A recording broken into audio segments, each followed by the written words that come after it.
Good evening. This is Echoes and Oddities. We begin tonight with breaking news on the war in Ukraine and the fragile state of US-led diplomacy. Tonight, the future of peace talks hangs on a knife's edge. Only days after the high-profile Alaska summit between former US President Donald Trump and Russian President Vladimir Putin, the world is left asking, is Russia serious about peace? Or is it simply buying time to grind down Ukraine on the battlefield? In Alaska, Trump and Putin projected optimism. Both leaders described the talks as constructive, and Putin spoke of a pathway to peace. But behind the smiles and handshakes, no binding deal was struck. Instead, Putin repeated his long-standing demands. Ukraine must give up territory, abandon NATO membership, and accept permanent Russian influence. For Kiev, these conditions are non-starters, and for many in Washington and Europe, they sound less like peace terms and more like terms of surrender. Even as Putin spoke the language of diplomacy, Russia escalated its assault on Ukraine.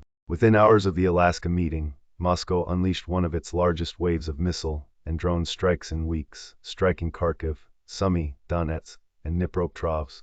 Civilian casualties continue to climb. Just this weekend, a family was killed in their home during a Russian strike. Ukrainian officials say the contradiction is glaring: public talk of peace paired with relentless acts of war. Washington insists diplomacy remains on the table. But many analysts warn US-led diplomacy is hanging by a thread. With no ceasefire in sight, and with Russia pressing its military advantage, critics fear the Alaska summit may have offered Moscow breathing room rather than accountability. European allies are watching closely. Some quietly worry that American diplomacy under Trump is leaning too heavily on Putin's promises, while offering Ukraine fewer guarantees. The stakes are enormous. For Ukraine, the fight is existential survival as a sovereign nation. For Russia, the war is about domination and leverage. And for the United States, credibility as a global power brokers is now under intense scrutiny. If diplomacy fails, the war could enter an even bloodier phase. If it succeeds, it may reshape Europe's security architecture for decades.